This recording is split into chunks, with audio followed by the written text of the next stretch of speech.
check out the twisting action of this fun fold card. I guess I better do it this way so it fits in the frame. Hello everyone and welcome to sunnydaystamping.com. I'm Julie Baca and I'm so excited to show you how to make this twisting fun fold card. It is so simple. I am so glad that you're here.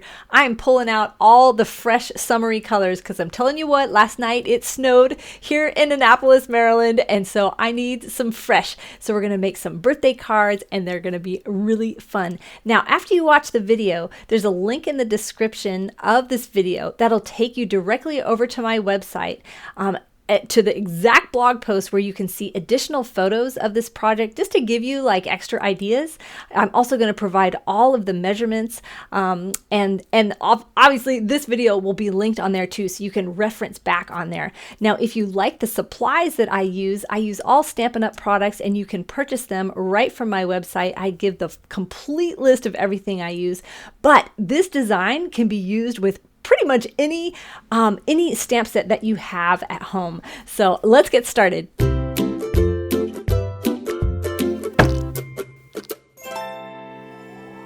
Here are all the fun summery colors that we're using today in this winter day. And I thought that would be perfect to use with the Simply Sparkling stamp and die set. This is so much fun. You could do so many things with this. We are only like scratching the surface of what this can do. I'm only going to be using the dies that cut out the little fruits, but look how many other things you can do. Go on Pinterest and just search Simply Sparkling. You're going to come up with so many ideas.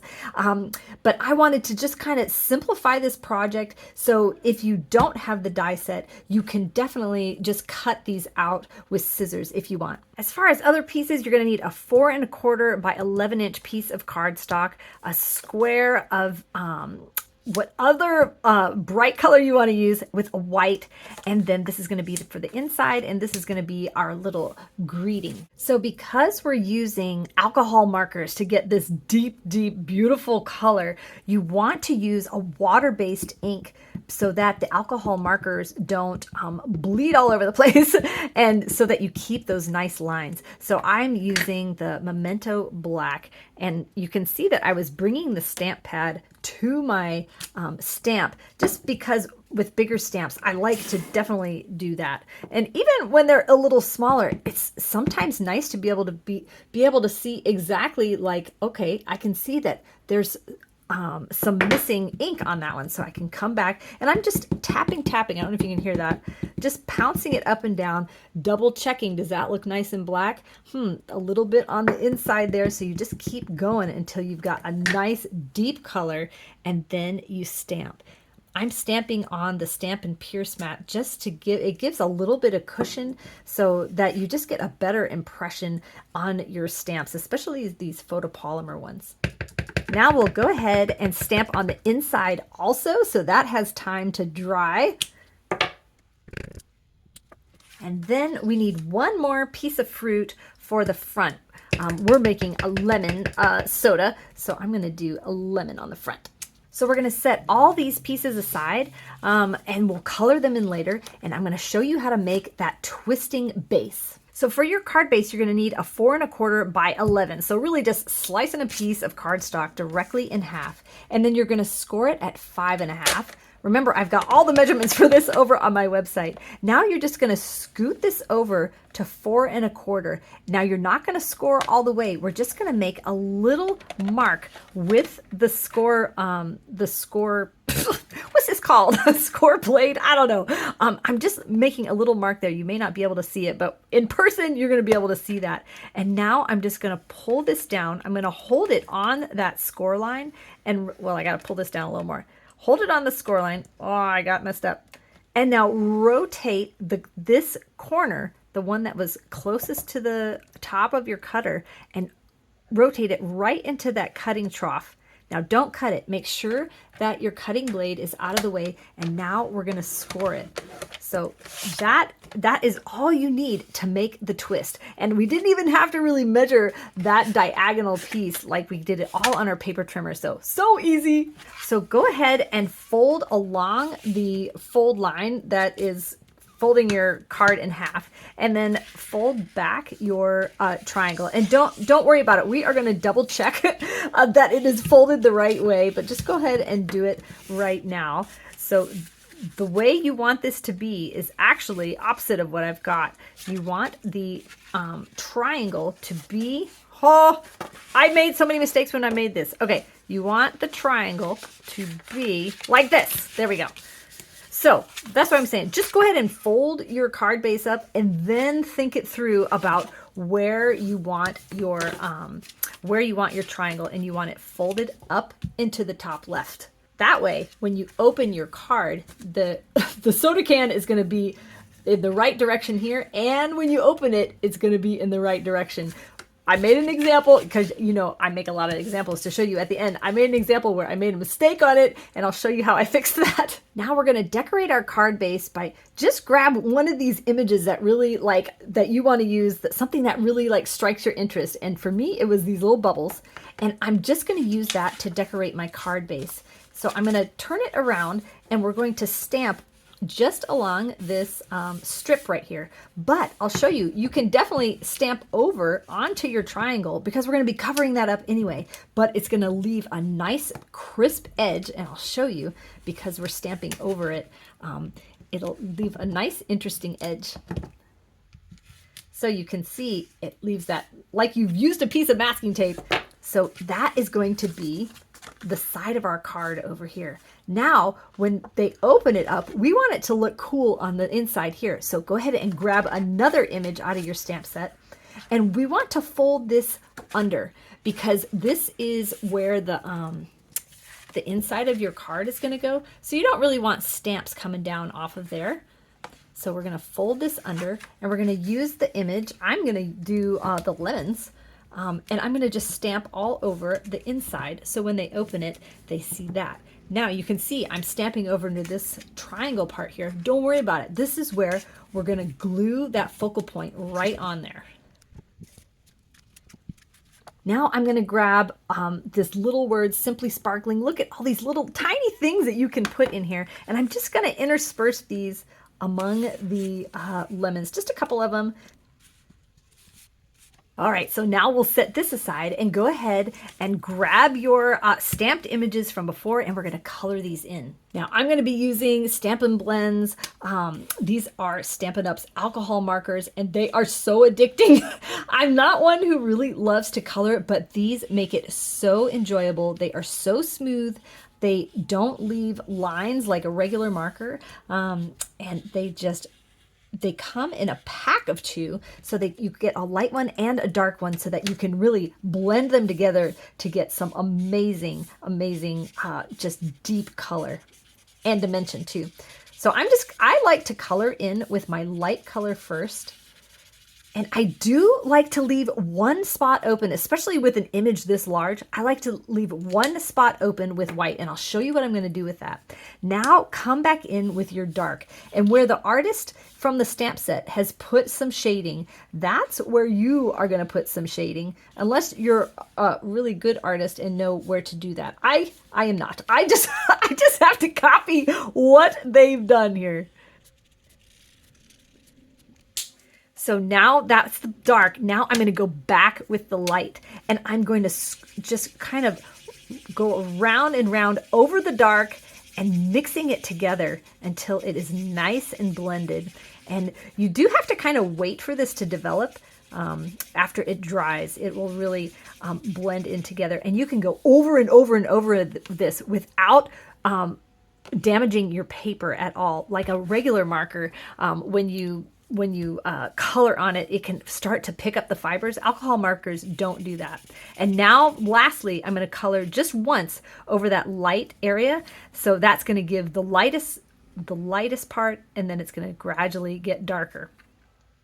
Now you can see alcohol markers, they do bleed through to the back side. This is normal, but so you just want to, when you use them, make sure you're going to layer them so that people don't see that ugly side. Now, a tip for coloring in this soda can. You may think you need to color all in here and be real careful. No, just color the whole circle here on top, or this is an oval. just do it all the same color. It'll be so easy, so quick, like this. And then we'll go, so that's your light. Now you go back through your dark. I forgot to say, Stampin' Blends markers have a brush tip, which is what I usually use most. And then it's got a bullet tip, which is stiffer and better for doing like detail things. So I'm going to go in with my dark just because I need to go on this thin line. I'm going to use that bullet tip. I'm going to color in right here. Wherever you think needs to be darker, that's what you should do.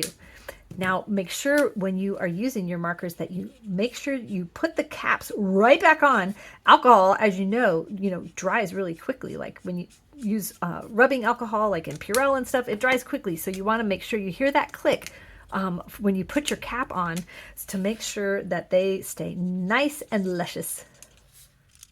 Now I'm going to put some stamps on here, but I'm going to let this also dry because if I were to stamp on this right now, the stamps are going to bleed on this alcohol while it is still wet. So let that dry.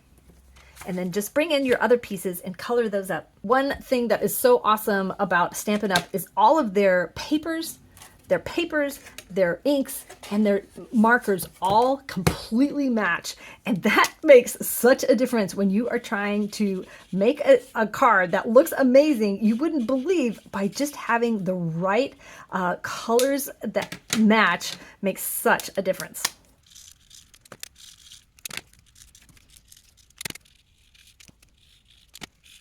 One more thing to note about all these colors I chose, I wanted to make lots of examples to show you. You do not need all of these colors. So just pick out a couple that are your favorite to create your card. So like in this card, I just used Melon Mambo cardstock and markers, and then the Coastal Cabana blue, and then a couple of markers to color that in. That's all I needed. So don't get overwhelmed with the number of colors I got going on here. So now I'm going to cut out that lemon. I'm going to use the die to cut it out and just look at all these other things that you can do with this die set. I am just scratching the surface, like I said. You could also cut this out with scissors. So now what we're going to do is just add this lemon right to the this focal point here, and I'm just holding it up here to decide where do I need to put the glue where I'm not going to get glue everywhere. So just test it out. Oh my, that is too much glue. That is too much glue. So I'm just going to wipe it on here. Okay, that's better. You just need just the tiniest bit. So then this whole thing will pop up with dimensionals once we get our card. Oh my goodness. You guys, this is not lemon. Well, shoot. You know, do I recolor it? I'm going to color another one real quick.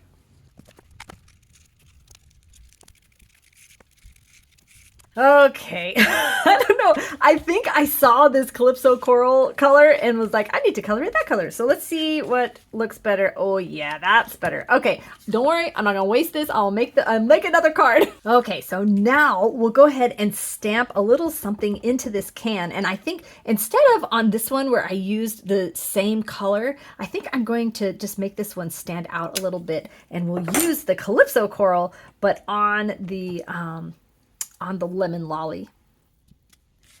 Okay, so now we'll just glue this all together. So now before you put in the inside of your card or anything, trust me, make sure you double check that it is pointing the right direction, because this is how I made my mistake. Because like it looks like, oh yeah, that's how it goes. But then when you go to open up the card, you're like, oh my gosh, that's upside down. So make sure you just fold it around until this triangle is pointed in the top left. And then you know you've got it the right way. So now I'm going to test it. And when I open it, the can is going the right way. So I know that is where I'm going to glue my triangle. Now, the easiest way I found to do this is to actually open this up. We know this is the inside of our card. And we know that we got the can that way. So I'm just going to double check so that we open it up like this. Okay, and what we're going to do is just put glue on this triangle here. Now you're just going to line this up. And that's it. I noticed on mine that like I like to fold it back to the front, and just kind of make sure it's nice and straight. I noticed on mine that sometimes I wasn't getting it exactly right. Well, this one is actually twisted, so that bugs me.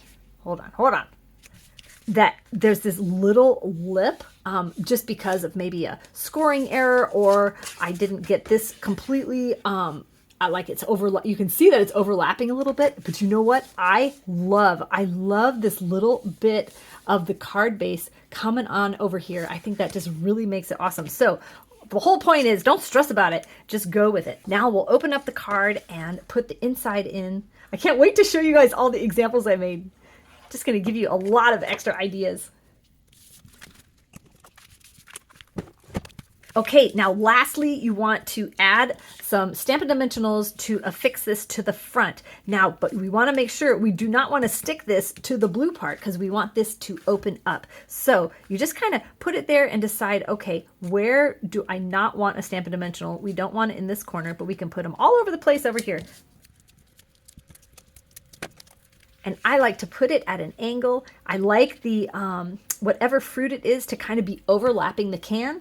And I like this to be overlapping over here. When things break past the barrier that is around them, it just makes it look so much more interesting. And it's a cute little handle. And see, you can see why it's so important to stamp on the inside of that. I think that makes it look so much more interesting. All right, so I want to show you how to fix it if you accidentally put your can on wrong, which is what I did. Yeah, I ended up having, I stuck it on because I'm like, oh, this is the way it goes. And then when I went to close my card, it was upside down. So what I did is you just turn the whole darn thing around. And then I had to just go ahead and stamp some words that were in the right direction over here so people knew how to do it. So this one, it's just going to open a little funny. It's a little special. It's okay. But here you can put stamp words on the inside. Instead of stamping all over the place, you can just put a little something there. Now I just used all the color combinations. This one's a little peach, and that was that Calypso coral. And then on the inside, I just took some of those little tiny words, and there's a straw piece. So I thought that looked so cool. And then lastly, this one, I actually mixed the melon mambo and the lemon lolly to create a soda pop that had multiple colors, stamped some bubbles on the side here, and then stamped cherries, not in the same color, but in the melon mambo just to make it pop out a little bit. So I hope this gives you guys a bunch of ideas, and I hope these cards make you happy. They sure made me happy. If you like to get free products with your purchase, now is the time to buy Stampin' Up! Products. It's Sale-a-bration through February 2024. So with every $50 you order, you get to pick a free product out of their exclusive list of things that they're offering, which include stamp sets, die sets, beautiful papers. If you purchase crafting supplies frequently, or if you have a wish list that's longer than $100, I just want to invite you to check out joining Stampin' Up! With me. You won't have to pay full price for anything. The starter kit deal during this time of year is incredible. You get to pick $125 worth of products for only $99, and then they throw in the Glass Mat Studio, which is worth $60. If you're not interested in that free gift, the second free gift is pick $125 worth of product and then add another $30 in there. Same price for the starter kit, $99. So whether you want to make it a business or if you just want to be your only customer, man, everybody is welcome on my team. And if you have any questions about that, just leave me a comment below or reach out, and I'm happy to help you decide if that's something that's right for you. I hope you have a sunny day.